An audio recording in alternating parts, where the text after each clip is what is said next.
สวัสดีครับสวัสดีครับเสียงกริ่งเสียงกริ่งเสียงก็เสียงกริ่งกดกิ่งแล้วนี่แฟนเขาคอมเมนต์กันมาก่อนเลยนะว่า4คนนี้เจอกันนี่คืออยากให้กันพูดโอ้ไม่ต้องห่วงครับเรื่องนี้ไม่ต้องห่วงเมื่อกี้พี่แจ็คด่าไปเรียบร้อยแล้วครับโดนไปแล้วครับนี่ยังไม่เรื่องนี้ยังกับพูดแล้วตอนนี้น้องๆตอนนี้ก็คือเราซีรีส์เรื่องใหม่กันเนาะเป็นโปรเจกต์โหเป็นโปรเจกต์ใหญ่โปรเจกต์พิเศษโปรเจกต์ปังบอกนิดนึงว่าโปรเจกต์อะไรครับผมตอนนี้นะครับเราก็กำลังจะมีโปรเจกต์ที่ชื่อว่า Our Sky นะครับผมซึ่งคร่าวๆสำหรับใครที่ยังไม่รู้แต่ผมเชื่อว่าคนหลายๆคนก็รู้กันแล้วว่าก็คือโปรเจกต์ Our Sky เนี่ยเป็นการกลับมาของแต่ละตัวละครของพวกเรานะครับทั้ง8คนไม่8คน16คน8คู่ครับผมก็จริงๆแล้ววันนี้เนี่ยแหละเริ่มละตอนแรกนะครับด้วยเพื่อนนายแค่หนึ่งเดียวก็คือเรา2คนครับผมเป็นเรื่องแรกเลยคุยก็เขาบอกไงเปิดด้วยความคาดหวังต่ำๆเพราะคนหนึ่งเขาที่ทำได้ดีกว่าเราจะได้ไม่ต้องไปเปรียบเทียบกับเขาไงไม่คือที่เขาให้เราเปิดเพราะเราเป็นตัวแบบบิดาตัวเป็นตัวมันดาตัวมันดาบิดามารดาจริงย้อนยุคเลยเนี่ยบิดาเนี่ยคุณกลายเป็นขุนแผนแล้วตอนนี้คุณหลวงพ่อก็พอไม่ถึงขั้นคุณแผนคือมันมีความแบบว่าทุกคนสงสัยว่ามันมีความย้อนยุคมีความเจ้ามีความอะไรนะแบบว่ากับชาติอะไรปังแต่ก่อนอะไรมันเป็นไปได้ทุกอย่างคือจะบอกว่าเรื่องนี้นะครับตอนแรกคือผมกับภูวินคือต้องเก็บไว้เป็นความลับแหละเพราะว่าอยากจะรอเซอร์ไพรส์ทุกคนพี่อยากรู้ไม่ขอพูดได้ไหมเอาจริงๆนะจะให้เก็บเป็นความลับทำไมถ้าจะลงในทีเซอร์แบบนั้นน่ะกูนี่คือโกรธมากเลยเนี่ยนี่คือโกรธนี่คือโกรธจริงนะสตอรี่ก็ลงไม่ได้และเนี่ยพวกแกฉันเห็นเลยนะมีคนเขียนอะเนี่ยอันนี้แคนจริงมีคนเขียนเลยทำไมกองแล้วแต่ดาวเขาลงสตอรี่กันเยอะจังใช่ผมก็เห็นเหมือนกันทำไมเงียบก็ฉันลงไม่ได้ยังเขาไม่ฉันลงใช่มันไม่สามารถพูดได้เพราะว่าในทีเซอร์เอาสกายก็คือผู้ผมอ่ะมันไม่มีเนื้อเลยเว้ยจริงๆเลยมีแต่แบบโชว์บรรยากาศเนี่ยแบบไปบนเขาไปบนเขาแต่พวกคุณ2คนสปอยทั้งเรื่องนะสิ่งที่ผมลงใน Twitter รวมกันตัดเป็นทีเซอร์ได้เลยแต่ของพวกผมคืออะไรของคุณตัดเป็นทีเซอร์ได้ของผมคือแห้งแล้งไม่มีอะไรแห้งแล้งเพราะว่าโป๊ะตั้งแต่แค่ทรงผมก็รู้แล้วว่าแค่ทรงผมก็รู้แล้วยุคไม่ได้โป๊ะแค่ทรงผมพี่เห็นเสื้อด้วยใช่แค่ลงแค่เนี้ยไม่แค่เนี้ยก็รู้กันหมดแล้วว่าเรื่องเกี่ยวกับอะไรพี่ว่านิดนึงขอนิดนึงครับผมได้ครับจริงๆแล้วอ่ะมันอาจจะไม่ย้อนยุคก็ได้จะแค่ตามกันหนึ่งเดียวแบบว่าคิดถึงแบบก็เลยแบบไปทัศนศึกษาหรือเปล่าแล้วก็แบบใส่เสื้อย้อนยุคอะไรเงี้ยเปิดมาขนาดนี้เราไม่ทันเรามาโอ้ยนี่ผมกำลังจะบอกนะปกติผมเป็นคนสปอยไงแต่นี่ผมพยายามจะแบบเพราะว่าถ้าคุณสปอยอ่ะวันนี้กับพรุ่งนี้ก็จะไม่มีอะไรให้คนดูแล้วเอาเป็นว่าผมเชื่อสนิทเลยผมเชื่อว่าทัศนศึกษาใช่แบบปากันหนึ่งเดียวบอกว่าคิดถึงอดีตไงก็เลยบอกไปลองใส่ชุดคุณหลวงกับอะไรเงี้ยใช่ไปเที่ยวอยุธยากันใช่ที่วันนี้ข้างทางแล้วไปใส่ถ่ายรูปอะไรใช่ก็อยู่ๆก็อยากจะเป็นแบบคนไทยขึ้นมาแบบล้ำลึกถึงบรรพบุรุษไม่ใช่คนไทยเหรอตอนนี้คนอะไรก็อยากล้ำลึกถึงบรรพบุรุษตัวเอง traditional เนี่ย traditional แต่เดียวเป็นไทยจีนนะมันขัดแย้งกันนะพี่กำลังว่านึกภาพตามไปด้วยน่าจะใช่ไม่ต้องลุ้นขนาดนั้นแล้วเพราะคืนนี้ตอนแรกก็มาแล้วใช่นั้นถามคร่าวๆว่าในเวอร์ชันใหม่เนี่ยมันต่างจากอันเดิมมากน้อยหรือมันมีอะไรแบบแตกต่างกันยังไงอะไรอย่างนี้ใช่ไหมครับผมว่าต่างอยู่นะต่างอยู่ผมว่าถึงผมไม่พูดก็น่าจะเห็นว่าต่างกันอยู่นะอาจจะต่างชาติต่างชาติภาษาอังกฤษสวัสดี hello how are you guys I ต่างชาติ I foreigner แล้วโยนมาแต่เขาเรื่องแล้วมันเป็นเหมือนเดิมครับผมคือด้วยความที่เนื้อเรื่องของเพื่อนนายเรื่องหลักเนี่ยมันจะแบบมีความค่อนข้างเครียดอะไรเงี้ยแล้วก็อาจจะแบบว่ามันกับต้องหลบหนีเนาะต้องซ่อนกันแต่ว่าในเรื่องอวสกายเนี่ยมันก็จะเป็นฟีลแบบความโรแมนติก เป็นความรักความโรแมนติกเนี่ยเขากำหมัดแล้วเขากลัวผม ไม่ สปอยอะ ไม่กูเป็นทอมฮอลแลนด์เหรอ เอาฟังกันหนึ่งเดียวเวอร์ชันนี้ก็อาจจะมีความแบบ ความโรแมนติกมากขึ้นครับ อะไรอย่างเงี้ย ใช่ครับใช่เพราะด้วยความที่ตอนจบของเรื่องหลักก็จะแบบเขารักกันแล้วแบบเรื่องราวมันแบบเขาเรียกว่าอะไรขี้คายหมดแล้วไม่มีใครมาคอยล้างแค้นอะไรอย่างเงี้ยก็ต้องมารอในอเวอร์สกายครับว่าจะมีอุปสรรคอะไรอีก คือด้วยชื่ออวสกายเนี่ยถ้าเปรียบเป็นท้องฟ้า เพื่อนายแค่หนึ่งเดียวก็จะเป็นแบบแดดตอนเที่ยงที่มันเปรี้ยงร้อนเข้มข้น เข้มข้น แต่ตอนนี้มันเป็นช่วงเวลาแห่งการชิลแล้ว ชิลแล้วช่วงเวลากี่โมงดีค มั รั น บ จะเป็นช่วงเวลาประมาณแบบ6 โมงทุ่มหนึ่งที่พระอาทิตย์กำลังจะตกพอดีกำลังจะตกพื้นแล้วเริ่มมีความมืดเข้ามาครอบงำแล้วแต่ยังมีความส้มที่อยู่ในท้องฟ้าอยู่ โอ้โหยังกับเขียนกรอนมาเลย มึงไปอ่านมาจากไหนเนี่ย ไม่ต้องห่วง ชอบมาก ไม่ต้องห่วง2 ตอนได้ฟังก่อนแน่น แน่ อน นอน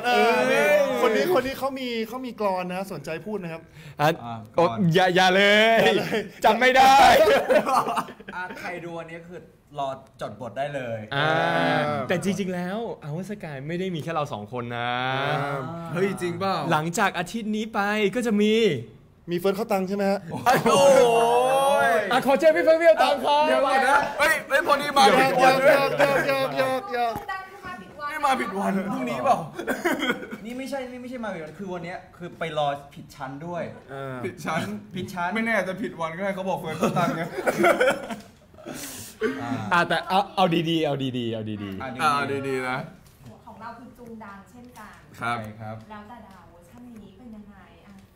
เป็นยังไง อยากรู้เอาไม่ฟังนิดนึง เป็นยังไงครับน้องดังครับเวอร์ชันนี้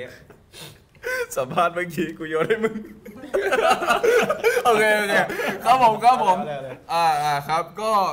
ครับผมแล้วแต่ดาวสกายทูนะผมก็อยากจะเกริ่นไว้บ้างว่าแบบมันจะแบบมีแบบบางฉากหรือบางซีนที่แบบเราอาจจะคาดไม่ถึงจริงๆเพราะว่าขนาดนักแสดงเองยังคาดไม่ถึงเลย เพราะคุณสปอยทั้งเรื่องแล้ว อุ้ยยังมันจะมีช็อตเด็ดอยู่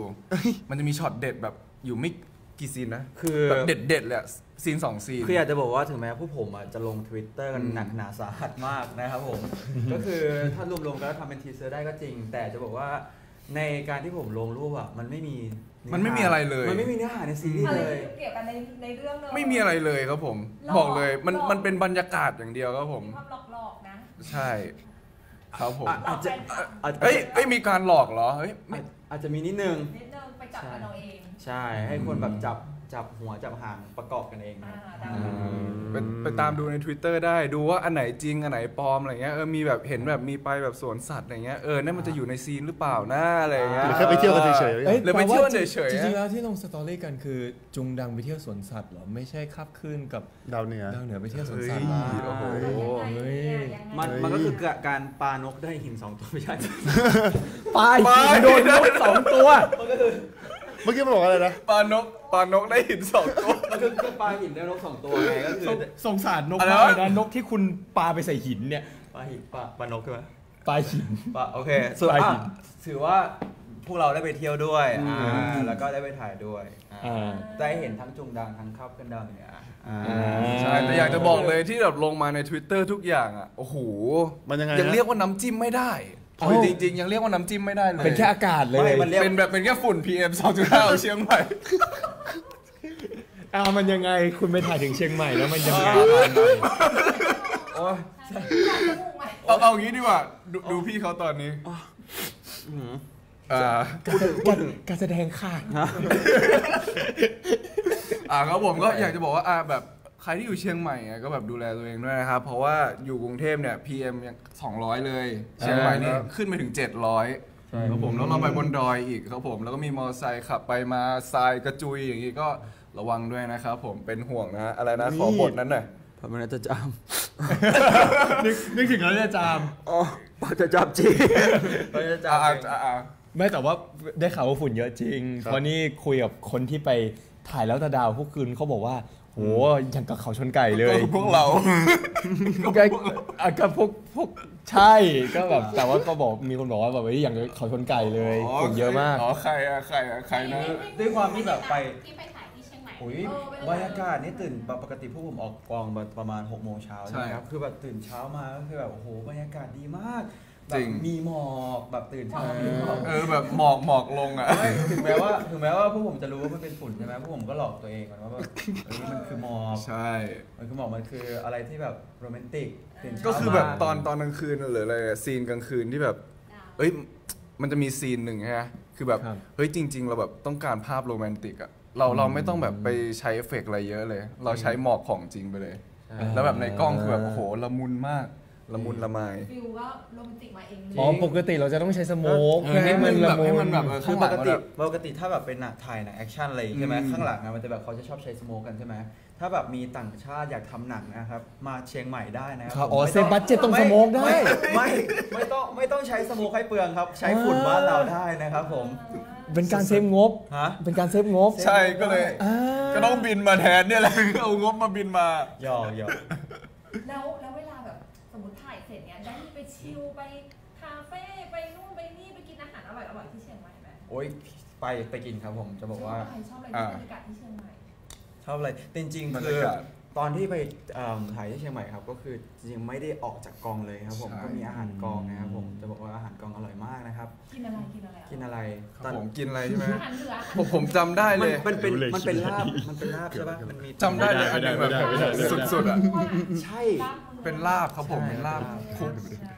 ใช่อันนั้นประทับใจกันมากขนาดพี่พวินยังต้องขอเบิ้ล3 กล่องนะอันนั้นคือสุดๆเลย ครับ อันนี้เขาเล่าบรรยากาศการทำงานแล้วสนุกยังไงเจออะไรบ้างอันนี้เขาทำในเรื่องการบรรยากาศ บรรยากาศของเรา บรรยากาศของเรา จะ ก็คือเราไปทัศนศึกษากันเนาะหลังจาก ครับ คุณกลับมาจากต่างประเทศนะ Welcome back my boyfriend ตอนแรก ผมจะสปอยทั้งเรื่องเลยครับ เดี๋ยวผมสปอยทั้งเรื่องเลย มา ก็คือหลังจากที่เราสองคนนะเขากลับมาจากต่างประเทศใช่ไหมเราไปรับเขาเนี่ยเขาบอกเขาอยากไปทัศนศึกษาที่แบบ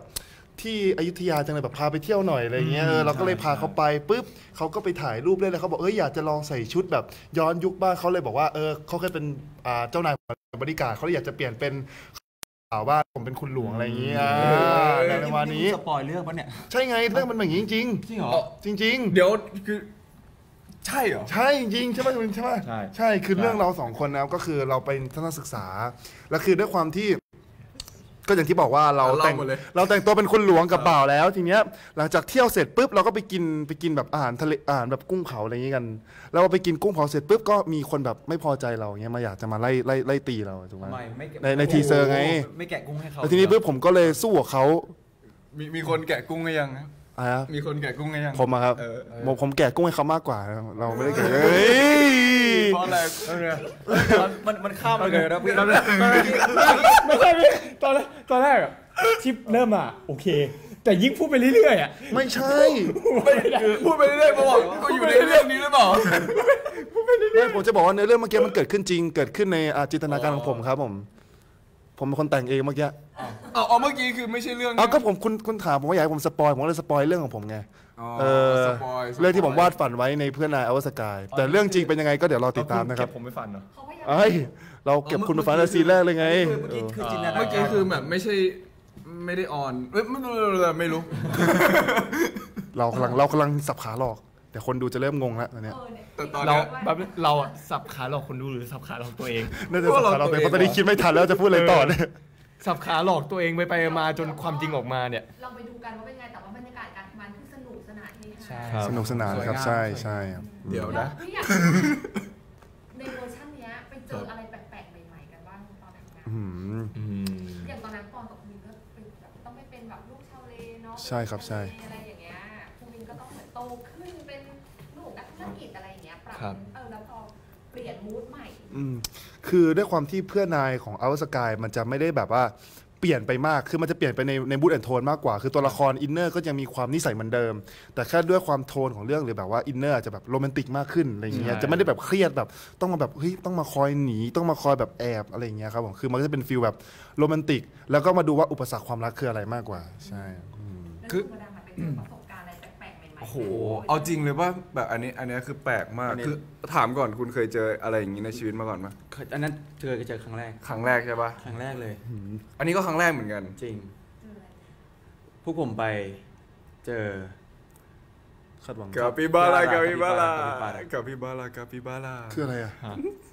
ทุกคนงง อ้าวงงแล้วอ้าว คืออะไรอ่ะ ไม่ใช่พวกผมไปสวนสัตว์กันแล้วไปเจอคาปิบาร่า คาปิบาร่าคืออะไรอะ คาปิบาร่า ไอ้ เป็น หนูยักษ์ เป็นหมาเฮ้ย อ๋อ เป็นหมามะพร้าว แกะมาไม่ใช่แกงส้ม หมามะพร้าวปะ คือคนไทยอ่ะจะเรียก เข้า ไปแล้ว อะไรนะกามิล่า นี่เอาไม้ไปเลยไป จริง ๆ แล้วอ่ะคาปิบาร่ามันคือหนูยักษ์แต่คนไทยอ่ะจะเรียกว่าหมามะพร้าวเพราะว่า เหมือนมะพร้าว ตัวขนมันน่ะเหมือนมะพร้าวแล้วมันสีน้ำตาลเหมือนกัน มันหน้าตามันหมาเหรอ แต่จริง ๆ แล้วเขาก็มันก็มีความคล้ายหมา แต่ว่าจริงๆแล้วมันคือหนูยักษ์ มันไม่เหมือนหมาขนาดนั้น ไม่รู้เขาเรียกกันว่าหมามะพร้าวคือนะ อันนี้ว่าตัวมันเป็นอะไรที่ตัวใหญ่มากเลยนะคือตอนแรกผมไปเห็นในคลิปใช่ป่ะมันตัวแบบน่าจะตัวประมาณเท่านี้แต่เจอจริงๆแล้วน้องตัวใหญ่มาก นึกว่าตัวแบบ ก็คือตัวเท่าหมา ใช่ นึกว่าตัวเท่าหมา นั่นไงเขาถึงเรียกว่าหมาไง เอ้ยแต่มันตัวใหญ่แบบ คือหนูยักษ์ หนู ใช่ ยักษ์ มันคือหนูยักษ์ ประเภทหนึ่งแต่ตัวใหญ่ ใช่ครับ มันคือสัตว์เลยรูปปั้นนะครับ สัตว์เลย สัตว์ หนูยักษ์เฮ้ยผมไม่เคยรู้จักเลยอ่ะ เป็นแคปิบาร่าไง เคยเห็นคลิปที่เป็นหนูยักษ์ที่มันอยู่บนจระเข้ปะ อ๋อไอตัวที่อยู่บนจระเข้อะไร อันนี้มันคือตั อ๋ ว อ นั้น นั่นชื่อกามิล่าเลยนะ คาปิบาร่า มันตั้งชื่อให้ใหม่แล้วตอนเนี้ย เดี๋ยวอันนั้นยูกิ คือน้องชื่อว่าคาปิบาร่า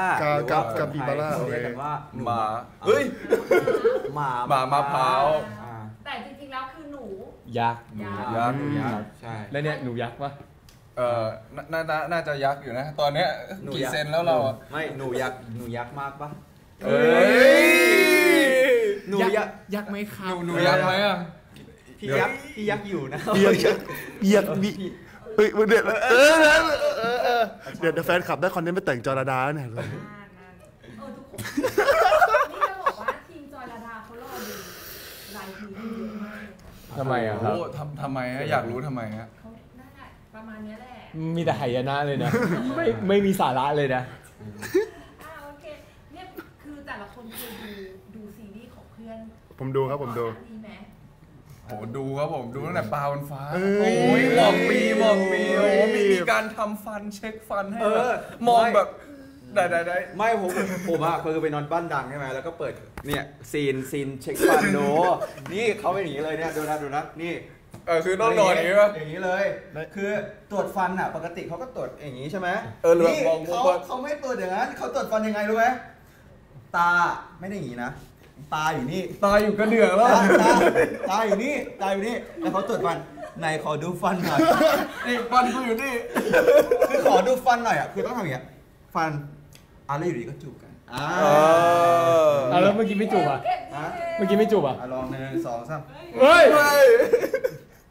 เอ้ยคนนี้นี่ มีความติดตาม สาวคิ้วเลยเพื่อน มีความติดตามผลงานของเพื่อนแล้วเขาเก็บรายละเอียดเป็นไงเพื่อนเก็บรายละเอียด อ๋อผมจำได้เลยครับซีนหนึ่งเพื่อนไอ้ข้ามขึ้น โอ้ย โอ้ยโอ้โห โอ้ยคือมันยังไงเพื่อนคือแบบว่ามันมองไม่เห็นเตียงหรือว่าอะไร มันคือ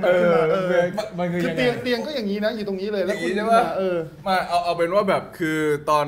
อันนี้คือแบบจริงๆเลยนะ คือตอนเรานั่งลุกเนี่ยปุ๊บคือแบบหัวมันชนแล้ว แล้วพี่นิวก็บอกว่าแบบเฮ้ยขอแบบลุกแล้วชนจริง ๆ ได้ไหมผมก็อ่ะจัดให้แล้วก็ไปประมาณกี่เทคนะประมาณแบบทำให้มันดูแบบดูเจ็บจริงๆอ่ะก็5เทคเพราะว่า2-3รอบยังไม่เจ็บ4เริ่มแล้ว5นี่เจ็บมาก เจ็บมาก เทคหลังๆเนี่ยทีมงานเริ่มส่งสังดังแล้ว หลังๆก็โอ้พอ อะไรนะ แล้วปอนภูวิน ครับ ติดตามผลงาน มีซีนหนึ่งอะไรนะอะไรมึงเคยตกหลุมรักปะอะไร นั้นมึงเขียนนะนั่นมึงเขียน ไม่มึงมีซีนหนึ่งมึง เฮ้ยมีหรือเปล่าเอ้ยไม่มี EP 3 เบรก4ซีนสระว่ายน้ำมึงเคยตกหลุมรักปะ นี่เกินไปโอ้จะหลอกซะห เอ น่อย อหน่อยผมดูจริงโถซีนสระว่ายน้ำอะไร เบรก คุณ 4ด้วยเหรอ คุณถามเขาว่าอะไรวะ เคยตกหลุมรักปะ ก็รักไงอะไรก็รักไงอะไรนะก็รักไงไหน คุณนี่แบบรายละเอียดแน่นมาก สุดยอด ไหน เลย ไงเล่นให้ดูหน่อยเล่นให้ดูหน่อยมัน เล่นได้ไง1 2 3 ก็ต้องเล่นกับคุณแล้วแหละ เล่นแบบผมเฮ้ยรีมายถึงคาแรคเตอร์หมอกปีเลย เล่นยังไงเล่นยังไง คุณต้องเป็นคนถามผมเลยทั้งนั้นอ่ะ แต่ผมไม่รู้บทนะดิ เอา บอกบทมาหน่อยก็10 บทมา แล้วกูพูดให้ เดี๋ยวอันนี้เป็นคนพูดอันนี้เป็นคนเล่น เฮ้ยลืมแล้วนะ ไม่มึงพูดเดี๋ยวมึงพูดตาม เราลิปซิงค์ ไม่กูยังไม่พูด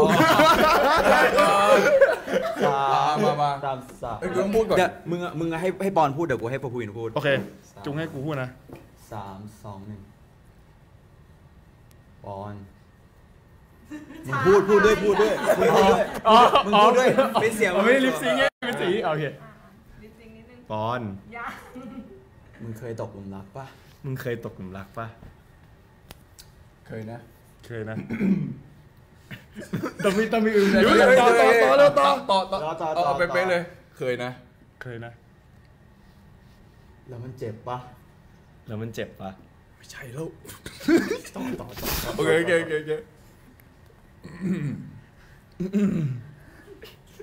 เอาก็เมื่อกี้ แล้วตอนนั้นเฮ้ยไม่ใช่นี่ เฮ้ยไม่ใช่ดิ เจ็บไหมแล้ววันนี้กินอะไรมา แล้ววันนี้กินอะไรมา แล้วมันเกี่ยวอะไรกับตกหลุมรักอะ กูยังไม่พูด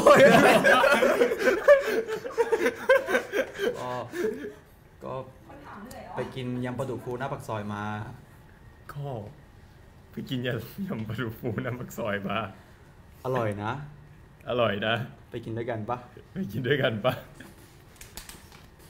นี่เราอยู่ที่เดียวกันปะเนี่ยหรืออยู่ทะเลวะ นี่เราอยู่ที่เดียวกันปะเนี่ยหรือว่าอยู่ทะเลวะ เก่งใจแล้วนะ ไม่แน่ใจเหมือนกันอะแต่ตอนนี้เราอยู่ที่ตึกนะ ไม่แน่ใจเหมือนกันนะแต่ตอนนี้เราอยู่ที่ตึกนะ แต่ฉันเหนื่อยมากนะ เรากลับบ้านกันไหม แต่ฉันเหนื่อยมากนะ ไม่ใช่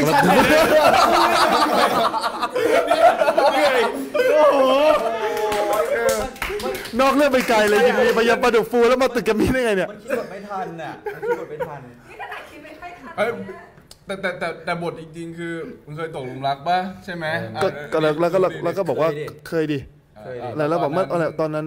มึ มึ ง ง รู้ รู้ สึ สึ ก ก ไง ไง วะ วะก็รักไง ก็รักไง เคยพูดเลย จะรู้สึกไง เอ้ย ก็รักไงครับจะรู้สึกไงครับ นี่โคมคาแรค สมมุตินะคะสมมุติ สมมติว่าผมเป็นเด็ก สมมุติว่าถ้าสลับบทสลับเรื่องกันเล่นได้อะอยากเล่นบทใครอยู่ในเรื่องอะไร เอาส ใน กาย เอาสกายทั้งหมดเลยเหรอครับ โอ้ทั้งหมดเลย โอ้ เหร โห อ อืม ผมอยากเล่นเป็นหมอกปลาบนฟ้าครับแต่เขาไม่ได้อยู่ในเอาสกายครับ ผมไม่อยากเล่นเป็นปีปลาบนฟ้าเดี๋ยวเขาไม่อยู่ในเอาส พูด กาย แล้วเศร้า พูดแล้วเศร้าต้องเป็นเอาสกาย คิดถึง เนอะ คิด สกายสิคะ อืม อืม เงาสกายใช่ไหมผมมีละผ ครั ม บ อยากมันชื่ออะไรวะ ใครจะกระซิบ รู้จริงมั้ยเนี่ยอ๋อเนี่ย ผมอยากเล่นเป็นกันครับ ผมอยากเล่นดนตรีอยากอยู่ในวงดนตรีครับ อยากล้ำลึกไปถึงช่วงปีหนึ่งแล้วก็ช่วงม5ม6ครับที่เล่นวงดนตรีครับผม งั้นผมอยากเล่นเป็นตีนครับจะได้อยู่กับกันนะ โอ้ยเกินไปอ่ะโอ้โหเกินไปอ่ะ เอาจริงไหมผมก็อยากเล่นแบบนี้เหมือนนักบัตรนักเรียนเหมือนกัน เล่นเป็นใครเล่นเป็นใครเล่นเป็นใครเล่นเป็นใคร คือตอนนี้ถ้าผ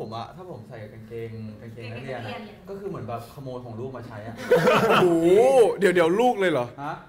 จริงเหมือนแบบขโมยแบบของน้องมาใส่อะ แล้วคนนี้เท่าไหร่อะตอนเนี้ย ฮะ คนนี้เท่าไหร่ตอนเนี้ย อะไรนะ ตอนนี้คนนี้เท่าไหร่ เท่าไหร่อ่ะ ผมอะถึงแม้ว่าผมจะ22 โอ้โห โอ้โห แต่ว่า คุณอายุเท่าผมเลยนะเนี่ย แต่ว่าผมโตมากตอนนี้ลุกโตมากใช่ ก็คิดดูอ่ะแฟนคลับไม่เชื่อว่าดังเป็นพี่จุงอะ ผมก็เป็นพี่จุงนะผมเกิดก่อนจุงเดือนนึงครับ ผมก็ไม่เข้าใจเหมือนกัน นั่นนี่แต่ไม่เป็นไรถึงแม้ว่าตัวเราจะเป็นเด็ก ถึงแม้ว่าตัวเราจะเป็นเด็กแต่สมองเราก็เป็นเด็กเช่นกัน เราก็เป็นเด็กเช่นกัน ครับ คือก็อยากเล่น อยากเล่นเป็นตัวอะไรอ่ะ แฟนผมเป็นประธานนักเรียนเหมือนกันในบทใคร ผมอยากเล่นเป็นวินนี่อะ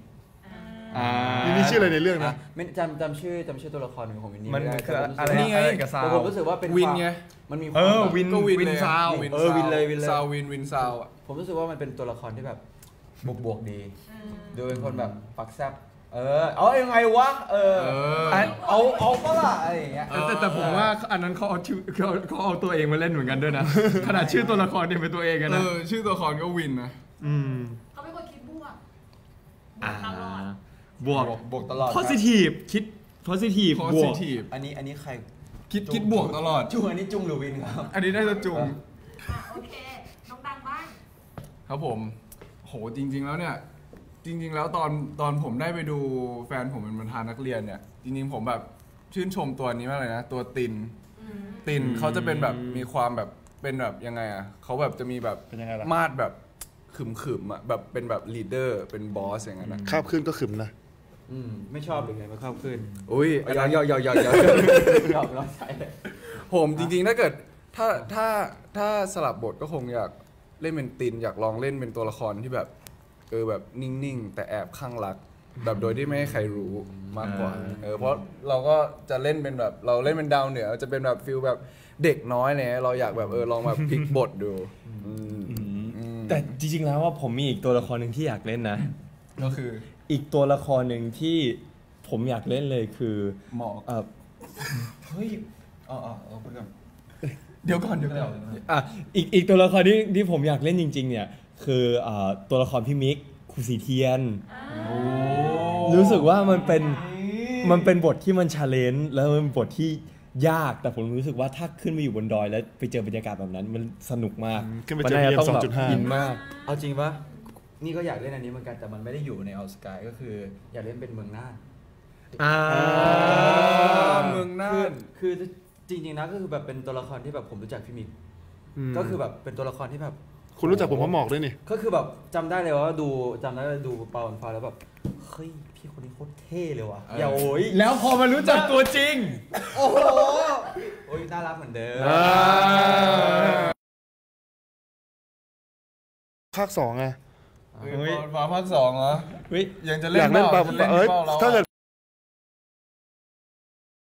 มาดิเอาดิมาเดี๋ยวผมกำกับให้เลยก็กันแล้วเป็นแบบเมื่อกี้พี่เอาพี่ถาก่อนไปคุยกับพี่เอาพี่ถาก่อนนะเฮ้ยแล้วมีบทหนึ่งที่อยากเล่นคือที่ส่งไปให้ดังว่าแบบก็คือลงในโค้ชเฟนนั่นแหละคนในโค้ชเฟนอ่ะก็คือโค้ชเฟนที่มีที่บทของพี่เฟิร์สพี่เข้าตังที่มันจะมีซีนนึงที่บอกว่ากูชอบกินแบบซอสมะเขือเทศกับไข่เจียวเฮ้ยมึงอันนั้นไม่ใช่คาดอ๋อเหรอไม่ใช่เหรออันนั้นมันชิปเปอร์เดอะชิปเปอร์พี่ฟุกไงพี่ฟุกกับพี่เฟิร์สเฮ้ยแต่เอาจริงๆอยากเล่นอะไรอย่างงี้มากคือแบบก็คุยกับจงแล้วอยากเล่นแบบเป็นฟิลแบบคอมเมดี้ที่แบบเถียงกันอยากเล่นเป็นฟิลแบบเถียงกันแบบไร้สาระแบบเหมือนแบบซอสมะเขือเทศแบบแต่อยากกินปลาทูอย่างเงี้ยแต่แบบเถียงกันแบบทุกวันนี้ไม่เถียงกันไร้สาระหรอไม่ก็เถียงกันไร้สาระทุกวันนี้แต่แบบอยากแบบเล่นในมูดที่แบบเหมือนสามารถร้องไห้ได้อ่ะก็ชอบกินข้าวเจียวกูอยากกินปลาทูอ่ะต้องชอบกินเจียวอ่ะทำไมอ่ะเราเป็นคนปกติแบบนี้2คนเราโอเคอยู่แล้วใช่เป็นคนแบบมั่นนิ่งเนี่ยเราอยู่อย่างนี้เราได้โอเคอยู่แล้วเรานิ่งบ้างดิแบบเรานิ่งก็ได้ไม่เอามันแปลกอ่ะโอ้ยใหญ่ๆพูดนะขอเป็นโหมดเมาส์กันเองโดยให้จับฉลากเอาละเลือกชื่อได้ชื่อใครจงเมาส์คนนั้นให้สุดๆไปเลยอันนี้คือในเรา4คนใช่ไหมใช่แย่แล้วโอ้นึกว่าจะแบบไปทุกคนไม่เยอะไปด้วยนะคะถึงจะใครได้ตัวเองฝากสลับกับคนข้างๆนะคะได้ครับคำว่ามุกตลกกำหนดให้เลยดูก่อนได้ของตัวเองไหมถ้าได้ของตัวเองได้เอาคนข้างๆนะคะคำว่าได้ตัวจริงๆด้วยแรกเลย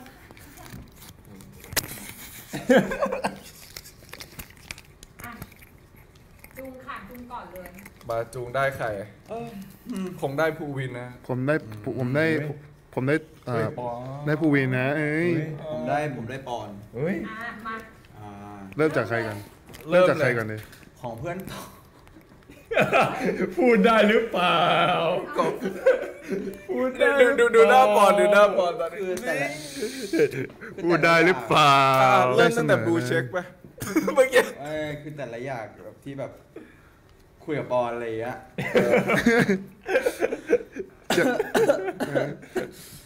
คำว่ามุกตลกนะเพื่อนใช้กอไก่ใช้กอไก่ไม่ใช่ขอไข่ใช้อย่างนี้หมดเสน่ห์นะแต่คำว่าเสน่ห์อ่ะมันต้องมีกรันอ๋อเหรอขอ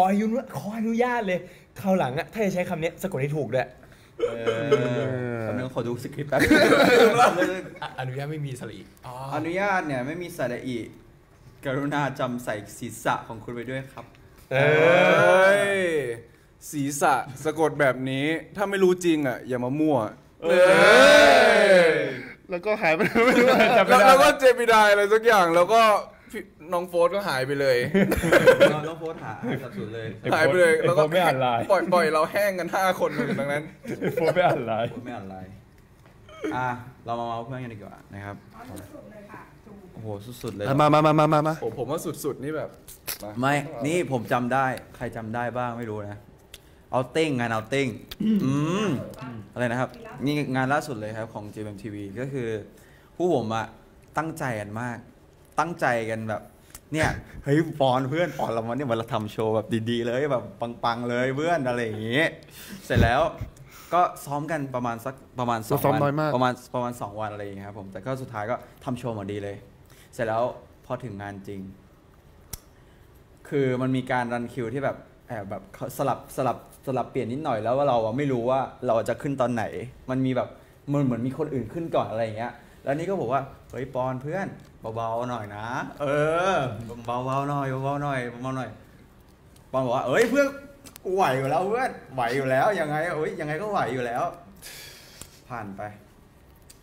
ปอนจะขึ้นแล้วปอนหายไปไหนไม่รู้แล้วผมเดินตามทั่วเลยนู่นนี่นั่นอะไรอย่างเงี้ยสุดท้ายปอนก็เหมือนออกมาจากประตูแล้วก็แบบไปข้างเวทีเองแล้วผมก็เดินตามไปปอนอย่างเงี้ยเธอขึ้นแล้วเหรอเพื่อนเธอขึ้นแล้วเหรอเพื่อนโอเคเหรอขึ้นแล้วเหรอลุยอยู่ไหนโอเคมาไหวเพื่อนมันถอดรองเท้าละถอดรองเท้าละเริ่มถอดรองเท้าวางไว้เราเข้าเวทีขึ้นไปเพลงเปิดยังเพื่อนมึงไปถือไมค์ทำไมขึ้นไปผมร้องก่อนผมร้องเปิดก่อนอะไรอย่างเงี้ยนู่นนี่นั่นแล้ว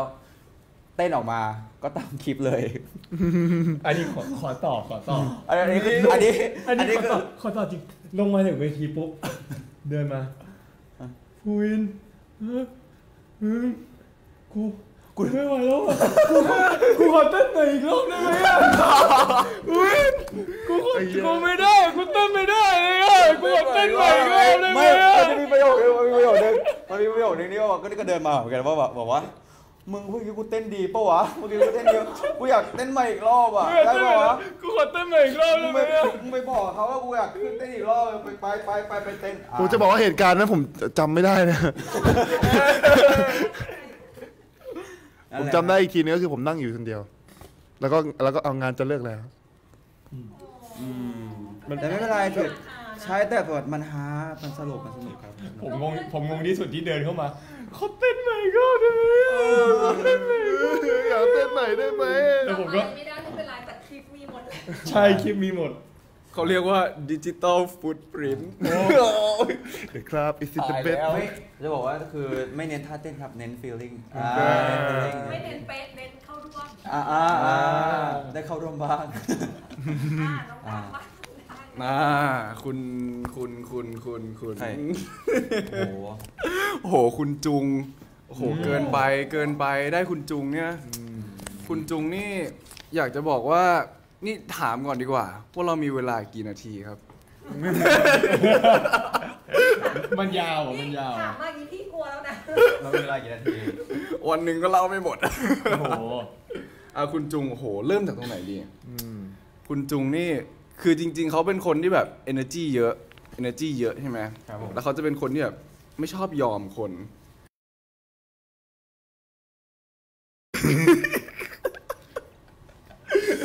ไม่เขาจะแบบไม่ยอมคนใช่ไหมตั้งแต่กีฬาสีใช่ไหมกีฬาสีก็จะมีแบบ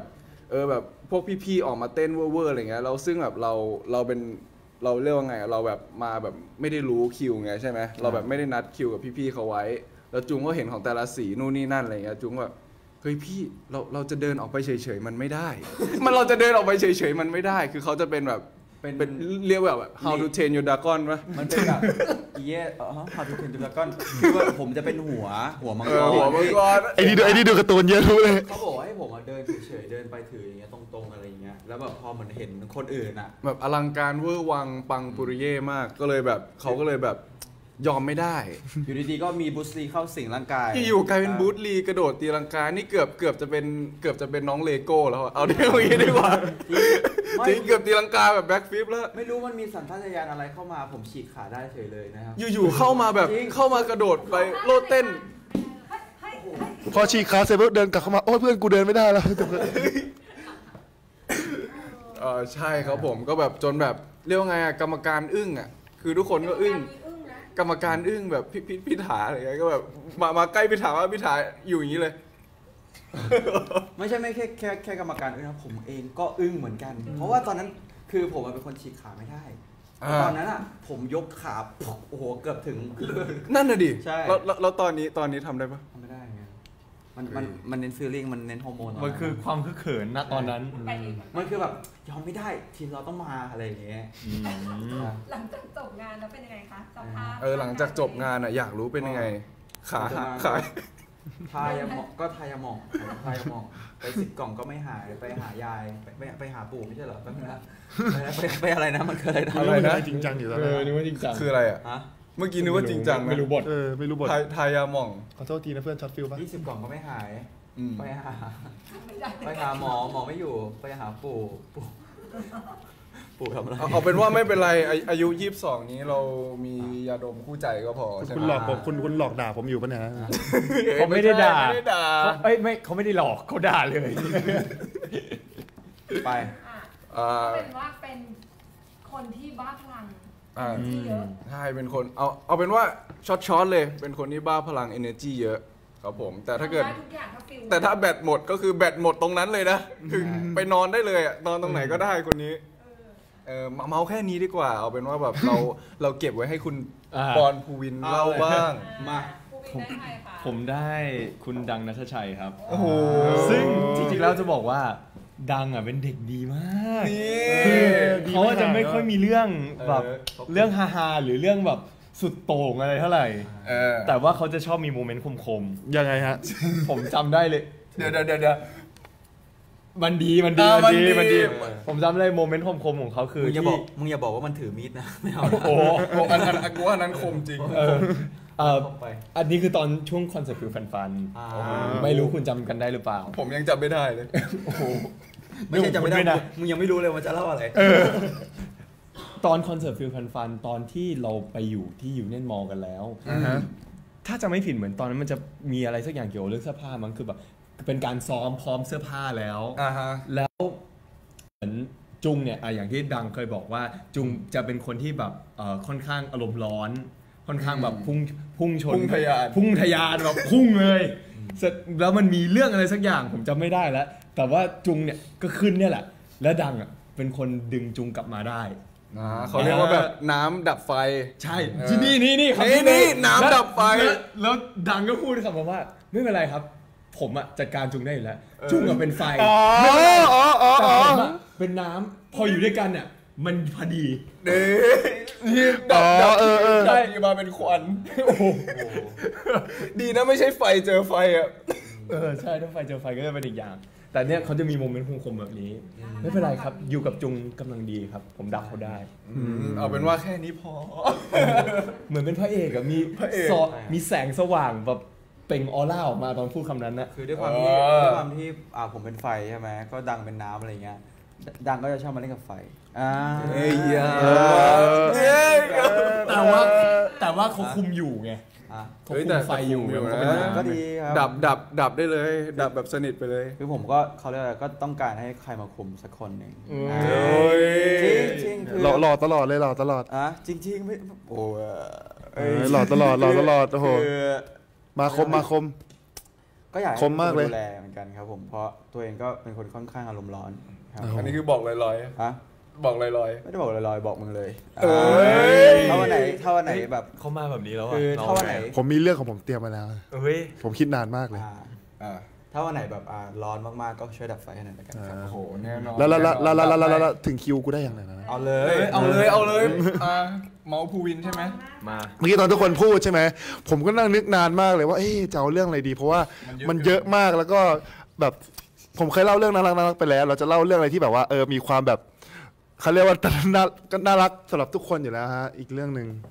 ก็คือมันเป็นคิวแรกนะครับผมของการถ่ายเพื่อนนายแค่หนึ่งเดียวเนื้อเรื่องหลักนั่นเองนะครับคือด้วยความที่ทั้งวันของพวกเราก็คือเราจูนตัวละครกันไม่ได้เลยนะฮะ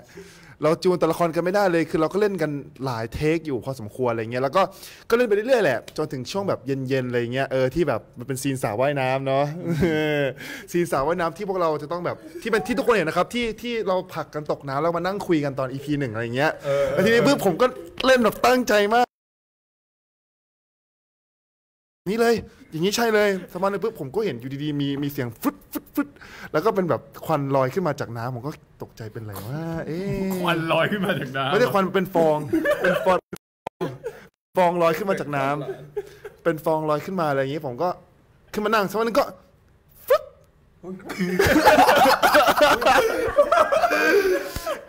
แล้วเนี่ยนะเป็นเอฟเฟกต์แบบเป็นเอฟเฟกต์ใช่กำลังผมกำลังซีเรียสมากผมนั่งแบบคำคุณหนึ่งผมจะไม่มาใช้สาวไว้แล้วครับฟึ๊บผมก็แบบแล้วเนี่ยในมองหน้าเพื่อนมันก็สมาธิดีมากไม่หวั่นเลยหน้านิ่งผมก็แบบปากจะขยับแล้วก็สุดท้ายก็อย่างเงี้ยนั่นเองนะครับก็น่ารักดีครับผมเป็นโมเมนต์น่ารักดีเดี๋ยวแล้วมันชัดขนาดนั้นเดี๋ยวโอ้โหมันชัดเลยเหรอก็ถึงขั้นไหนให้เจ้าตัวเป็นคนบอกแล้วเจ้าตัวเป็นคนบอกอ๋อวันนั้นเสียงดังฟังชัดเข้าไมค์เลยครับ คือถ้าเอาไฟล์เสียงมาจากเขาเนี่ยยังอยู่เลยโอ้โหมึงพูดแบบภูมิใจมากภูมิใจแต่ว่ายอมรับความจริงยอมรับสภาพดูเบานะดูเบาแล้วแบบว่าผมว่าตดไม่ใช่มีคนปู่มีคนตดมันจะไม่สามารถแบบบอกว่าไม่ใช่ผมหรือไม่ทำก็ไม่ได้เพราะว่าเขามีไฟล์เสียงแล้วเขาก็มีทุกอย่างมันมีหลักฐานใช่เนี่ยจริงๆผมบอกแล้วมีเรื่องเขาเยอะเราเลือกมาสักเรื่องนึงเดี๋ยวมัมมี่คุณว่าผมไม่เอาขอถามต่อได้ปะขอถามต่อว่าแบบตอนคุณแบบเล่นอะไรอย่างเงี้ยแล้วคุณแบบผ่านตรงนั้นไปแล้วคุณโอ้โหเป็นเพลงที่แบบว่ามันฮึบได้แล้วก็มันเหลือนิดเดียวก็จบเพราะมันเป็นซีนท้ายๆมันเป็นตอนที่กำลังจะอะไรคืนปืนให้แล้วพูดก็คือเป็นเพลงที่ดีสุดพอดีแล้วผมพยายามตีเนียนแล้วนะพยายามจะตีเนียนแล้วแบบเนียนมากเนียนแบบไม่มีอะไรเกิดขึ้นจริงหน้านิ่งอยู่เลยหน้าแบบดุแล้วก็บึ้ดแบบนี่หลังไลฟ์สดคือมันเป็นนั่งอยู่แล้วมันก็แล้วก็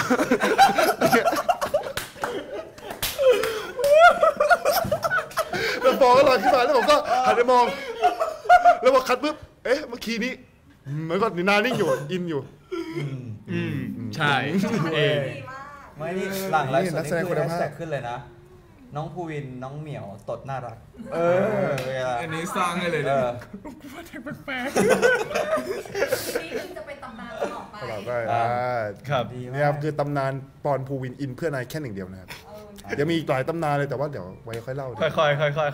ของค่อยปล่อยนะนี่ขนาดแค่แบบบางส่วนเนาะถ้าอยู่กันนานกว่านี้คงแบบวันนึงไม่จบใช่ครับจริงโหจริงไม่จบเลยจบเลยชิ้นจ้าตอนนี้ยังไม่จบที่ขนาดตอนแรกบอกว่าอะไรนะไลฟ์แป๊บเดียวชั่วโมงมั้ยชั่วโมงตอนนี้กี่นาทีแล้วตอนนี้ชั่วโมงนึงละคือคุยกันแบบของปากของคอก็สปอยกันประมาณนึงความประทับใจในการทำงานแล้วก็เมากันเองเพราะว่าทั้ง4คนก็สนุกกันอยู่แล้วเป็นเพื่อนกันอยู่แล้วสุดท้ายแล้วกันนะให้ฝากซีรีส์พี่เขาบอกว่าสุดท้ายแล้วกันนะตัดมาแบบตัดมาเฉียบมากอาทิตย์นี้วันพุธและพฤหัสนี้นะครับเป็นตอนเพื่อนายแค่หนึ่งเดียวนะครับสามารถติดตามกันได้นะครับผ่านช่อง YouTube Channel ของ JMMTV และช่อง JMM25 นะครับเวลา 20:30 น.วันพุธและพฤหัสนี้นะครับและพุธและพฤหัสหน้าเป็นยังไงครับผมหลัง Never Let Me Go จบนะครับผมก็จะมีสไตล์ใหม่ๆหรือว่าแล้วแต่ดาวนะครับผมเป็นพาร์ทของพวกเรานะครับดังครับผมก็จะออนวันที่26กับ27เดือนนี้นะครับแต่ละเรื่องก็จะ2 EP ใช่ครับผมใช่หมดแล้วพุธพฤหัสก็คือพุธพฤหัสใช่ผมนี่แบบใช่ครับบริหารเวลาปั่นแท็กไม่ถูกเลยใช่ใครๆที่คิดถึงแบบหรือว่าคิดถึงตัวละครก็จะหายคิดถึงไปด้วยใช่แต่เมื่อกี้ผมสปอยทั้งเรื่องแล้วไงโอ้โหเดี๋ยวมันมีเยอะทัศนศึกษารอดูคืนนี้ใช่ไหมคืนนี้แล้วก็เจอปาล์มทัศนศึกษาปอนพูดหรือเปล่างั้นคืนนี้เรามาดูเสียงสรุปเสียงหายภาพถ่ายตอนแต่เมาส์ยังอยู่นะภาพถ่ายตอนไทยไลฟ์ด้วยนะเสียงยังอยู่เหรอครับเสียงอยู่ใช่ไหมครับอันนี้เราขายเสียงก่อนแป๊บนึง ใครเสียง ร้อง วะ เพลงหนึ่งสองเพลงซีรีส์อีกกี่ร้อยฤดูหนาวท่ามกลางหมู่ดาวส่องประกายบนฟ้ารักที่ให้เธอไม่เคยจะจางหายไปว้าว ภาพกลับมายัง ภาพมาแล้ว ภาพมาแล้วต่อครับ เพลง ร้อยฤดูหนาวครับจริงๆก็เป็นจริงไม่ใช่เพลงซีรีส์หรอก ไม่ใช่เพลงซีรีส์เป็นเพลงของพวกเราสองคนเนี่ยแหละครับผม แล้วจุกนางมีเพลงไหม มี ก็สุด มี แล้วแล้วช่วยบอก ยังอันนั้นเพลง MV ไง อ๋อ ใช่ไหม สปอย เพลง แรกหนึ่ง พูดถึงเพลงเขาเพราะไง อ๋อเพราะจริง เพลงเขาเพราะมากแบบ100 ซีซั่นแบบไปร้องดีจริง 100 season ขนาดแบบภาพตัดไปเนี่ยโอ้โหคือแบบนึกว่าแบบเปิดจากยู ไม่มีอะไร ยังไม่มีเดี๋ยว ไม่มี เดี๋ยวต้องไปคุยกับพิธาก่อน โอ้ โอ้โหไม่มี MV ไม่มี ใช่ไม่ใช่เราไม่มีเพลง ฝากอย่าลืมคืนนี้ตอนแรก ครับผมก็ขอฝากตอนเพื่อนนายแค่หนึ่งเดียว Never Let Me Go ด้วยนะครับ คืนนี้เป็นคืนแรกนะครับผมเวลา 20:30 ทาง GMM25 และช่อง YouTube GMMTV นะครับพลาดไม่ได้เด็ดขาดเลยนะครับผม เพราะว่าเราจะไปทัศนศึกษากันครับ ครับผ่านอาทิตย์นี้ไปก็จะไม่เจอพวกเรา2คนแล้วนะทั้งนั้นมาช่วยเชียร์กันด้วยนะครับ ทัศนศึกษานี่มึงดูย้ำจังเลย เชื่อแล้วเชื่อ ใช้ตรงนั้นมีความเด็ดของโดยรวมของอวกาศของเรา ครับผมก็ฝาก Our Sky 2เลยนะครับผมก็อะไรก็จะเกิดขึ้นได้นะครับผมไม่ว่าจะแบบอาจจะแบบพลิกบทไปเลย หรือว่าแบบอาจจะแบบกลายเป็นอีกเรื่องไปเลย หรือว่าแบบคอนติเนียเนื้อเรื่องก็อยากให้ติดตามนะครับว่าของคู่ไหนเป็นยังไงบ้างครับผมแล้วฝากของพวกเราด้วยนะครับ จุงดังพาร์ทแล้วแต่ดาวนะครับ ไม่ว่าอะไรจะเกิด ขอบคุณครับ บอกว่าน่ารักแน่นอนครับผม คิมิโนโตริโก ขอบคุณน้องๆทั้ง4คนมาก ขอบคุณครับ ขอบคุณครับ บ๊ายบาย See you จ้า ว่ารักของเรายังมีความหวัง แม้ในฝันทุกค่ำคืนรักยังรอเธออยู่ ให้เธอเข้ามาเปลี่ยนฝันให้มันกลายเป็นเรื่องจริงหากว่าเธอคือทะเลฉันจะเป็นดังพื้นทรายหากว่าเธอคือท้องฟ้า ขอให้ฉันเป็นแสงดาวเหนือที่นำทางให้หัวใจเธอ อยู่ข้างกันดังท้องฟ้ากับแสงดาวอันนี้คือเจ้าถ่ายอยู่ปะอ๋อถ่ายอยู่ครับโอเค บ๊ายบาย บ๊ายบาย see you บ๊ายบาย ก็สุดแล้วแต่เธอ